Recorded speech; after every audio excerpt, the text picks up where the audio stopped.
Good morning guys, welcome back to our new blog. Omkar सध्या आंघोळीला गेलाय. सो मी हा व्लॉग आधीच सुरू केलाय. माझी पण आंघोळ व्हायची बाकी आहे. आज ज्ञानेश्वर महाराजांची पालखी चालली आहे इकडून आळंदीच्या रोडवरून. सो आम्हाला सुद्धा त्याचं दर्शन घ्यायचंय. सो आम्ही लाईक ऑफिसचं काम सुरू झालेलं आहे, बट तरी ब्रेक घेऊन दर्शन करायला जाणार आहोत. सो त्यासाठी आम्ही पटापट आवरून लाईक निघणार आहोत.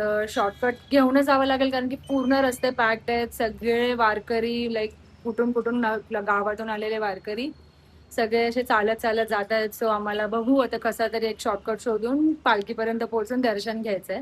एक दोन स्पॉट ओंकारने पाहून गेले की जिथे पालखी थांबते आणि लाईक दुपारचा विसावा घेते. लाईक एक एक मंदिर आहे तिकडे, तिथे ती थांबते साईबाबाचं. सो पाहूया तिकडे दर्शन होतंय की नाही आमचं. So stay tune with us.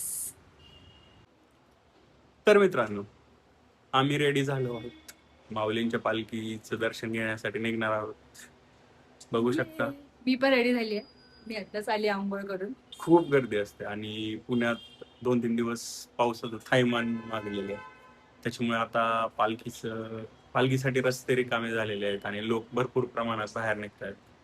सकाळी आम्हाला लवकर जायला जमलं नाही, पण आम्ही आता ट्राय करू की जाऊन पालखीचं दर्शन घ्यायला. कसं असतं ना, पालखीच्या लाईक लोक जाणार आहेत म्हणून असं म्हणतात, म्हणजे पाऊस पण कमी झालाय. हो, नाही ती जी देवाची श्रद्धा असेल ना तर ती मार्ग भेटतोच. खूप मस्त ऊन पडलंय. गाईज हा आळंदी रोड आहे आणि इथे पाहू शकता किती गर्दी आहे. सगळीकडे खूपच बंदोबस्त आणि बहुतेक जे लोक रिटर्न येताना दिसतात आणि छोटे छोटे जे देवस्थान असतात त्यांच्या पण पालख्या निघतात. तर तीच एक पालखी इकडे आहे.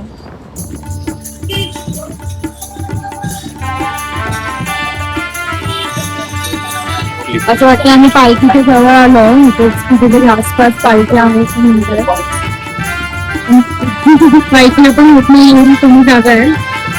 ते अन्नदान सुरू आहे, म्हणजे जे वारकऱ्यांना नाश्ता पाणी सगळं हे पण सुरू आहे.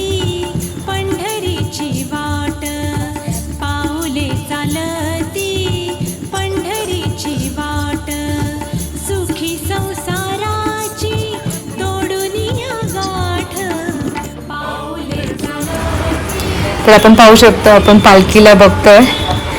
खूपच भारी वाटलं की पालखी समोर दिसली आम्हाला.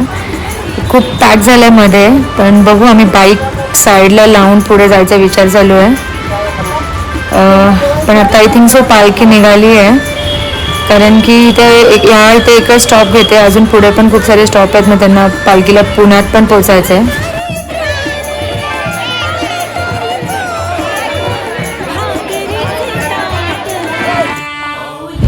आणि दिंडीच्या मागेच असे ट्रक्स आहेत सगळे, जे मागे मागे चालतात. सर्व सामान्य ह्यात. हे ज्ञानेश्वर महाराजांच्याच थोरल्या पादुकाचं मंदिर आहे. तर इकडे सुद्धा खूप भाविक जमलेत आणि हे सगळे वारकरी आता परत तिकडे आळंदीच्या मार्गे पालखीच्या मागे मागे जाणार आहेत. तर खूप सुंदर दिसतं हे मंदिर पण. आम्ही तर रिटर्न निघालो गाईज, आणि तुम्ही बघू शकता इतके सगळे जे आजूबाजूला राहणारे लोक आहेत हे सुद्धा वारीमध्ये पालखीसोबत थोडं चालतात, लाईक थोडी दिंडी करतात आणि मग रिटर्न निघतात घरी जायला.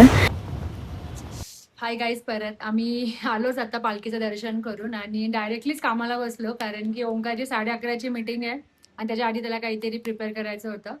आणि मी पण माझ्या कामालाच बसणार आहे. खूपच मस्त एक्सपिरियन्स होता पालखीचा. एक्सपिरियन्स. लाखोच्या संख्येने भाविक असे चालतायत. फक्त एकच दिशा आहे की लाईक पंढरपूरला जायचंय आणि सगळेजण असं विठ्ठल विठ्ठल म्हणत. माऊलींचा विठ्ठलाचा भाव आहे. प्रत्येकाच्या चेहऱ्यावर दिसून येतं की त्यांना ओढ लागली आहे पंढरपूरची. पालखीच्या जवळ गेल्यानंतर एक वेगळीच ऊर्जा, एनर्जी लाभली, ज्याने प्रत्येक वारकरी जो होता तो एकदम अशी लाईक शॉक झाली की इतके लोक एकदम वेगळ्या वेगळ्या छोट्या छोट्या गावातून आलेले असतील आणि ते लोक असे चालतायत. मस्त एकच बॅग आहे त्यांच्याकडे, काही जास्त नाही का पसारा नाही घेतलेला आहे. आणि रस्त्याने खूप सारे त्यांना म्हणजे नाही का सोय पण खूप छान केली आहे गव्हर्नमेंटने. आणि अन्नदान सुरू आहे, प्रसाद सुरू आहे, त्यांना नाश्ता पाणी लाईक सगळ्या बाकीच्या गोष्टींची पण व्यवस्था खूप सुंदर केली आहे, ते पण आम्ही पाहिली.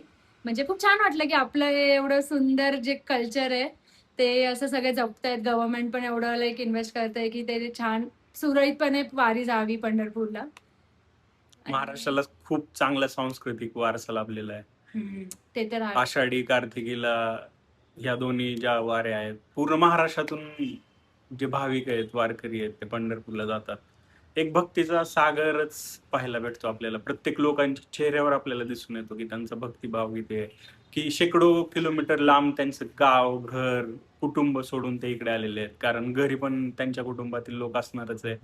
इथे पूर्ण पेरणी आवरून, काही जणांची तर पेरणी पण राहिलेली आहे, ते आवरून ते इकडे आलेले आहेत. इथे ते पूर्ण ते जनसागरात मिक्स होऊन जाणार आणि पूर्णपणे पंढरपूरपर्यंत विठ्ठलाचा, माऊलींचा गजर करत जाणार ते. आणि ना नुसतं जाणं चालतच नाही, ते लोक गात परत ते तुळस डोक्यावर घेऊन एकदम असं नाही का डुलत डुलत आपण जातो ना आनंदात कसं असतो, तशा भावाने जातात ते लोक. म्हणजे एकदमच सुंदर वाटतं ते पाहायला. आम्ही लिटरली 85 वर्षांचा एक तरुण वारकरी मी तो बघितला, vlog ज्याचा महापौर, आयुक्त ह्या सगळ्यांनी सत्कार पण केला. त्यांना बघून काय आहे म्हणजे किती फिट वगैरे आपण कंपॅरिझन करतो. खरं फिट त्याला म्हणतात की ते वयाच्या 85व्या वर्षी विना घेऊन ह्या वारीमध्ये 200-250 पंढरपूर किलोमीटर चालत जाणार आहेत. काय काय कशाला म्हणतात, फिटनेस जी आहे ती खरी ह्याला म्हणतात. तर वारीच्या दर्शनाचा अनुभव घेऊन, तिथली ऊर्जा घेऊन आम्ही आमच्या कामाला सुरुवात केलेली आहे. आणि मॅडमचं तर काम पण सुरू झालं आहे. बोला मॅडम. नाही, मी हेच विचारत होते की तुमच्याकडे पण असे दिंडीचे वारीचे काही एक्सपिरियन्स असतील तर तुम्ही आम्हाला नक्की सांगा की कसा होता एक्सपिरियन्स. लाईक खूप साऱ्या गोष्टी Comments होत्या मध्ये दिंडीच्या टायमिंग मध्ये की त्यांना अन्नदान असतं, महाप्रसाद असतो. आमच्या बिल्डिंग मध्ये पण एक दिंडी थांबली होती कारण की आम्ही आळंदी जवळच राहतो. सो तिथे सुद्धा महाप्रसादाची व्यवस्था होती. खूप साऱ्या गोष्टी होत्या. आणि तुम्ही पण तुमचे एक्सपिरियन्स सांगा की तुम्हाला पालखीचं दर्शन होतं की नाही, तुम्ही पालखीचं दर्शन घ्यायला कोणत्या कोणत्या स्टॉपला जाता, कारण की आम्ही आज 2-3 स्टॉपला फिरल्यावर कुठे आम्हाला दर्शन झालंय पालखीचं.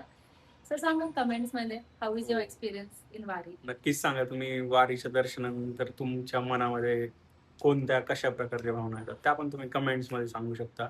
आणि अशाच प्रकारचे खूप चांगले ब्लॉग तुमच्या फीडमध्ये येण्यासाठी आम्हाला लाईक, शेअर आणि सबस्क्राईब करायला विसरू नका. कधी वाटलं नव्हतं की असा डिजिटल प्रवास आमचा सुरू होईल, पण ठीक आहे, तो चालू झालेला आहे. खूप छान एक्सपिरियन्स आम्हाला भेटत आहे. आम्ही ऍक्टिव्ह झालो आहोत. वारीला आज आम्ही गेलो नसतो कारण उशीर झालेला, पण ऑफिसचं पण काम असल्यामुळे मध्येच आम्ही कसं जाणार ना, म्हणून आम्ही पण ब्रेक घेतला कारण की एक्साइटमेंट होती की पालखीचं दर्शन करूया. एवढी जवळून पालखी जाते ते नक्कीच केलं पाहिजे तो प्रत्येक. अनुभव आम्हाला तुमच्या समोर शेअर करायचा होता. त्याच्यामुळे ती ऊर्जा जी आहे ती तुमच्याकडून आली आहे. तुम्ही आमचं खरं मोटिवेशन ठरले आहात आज. आणि ठीक आहे, इथून पुढचे ब्लॉग पाहत राहा, असंच प्रेम राहू द्या. धन्यवाद. Bye Bye. बाय.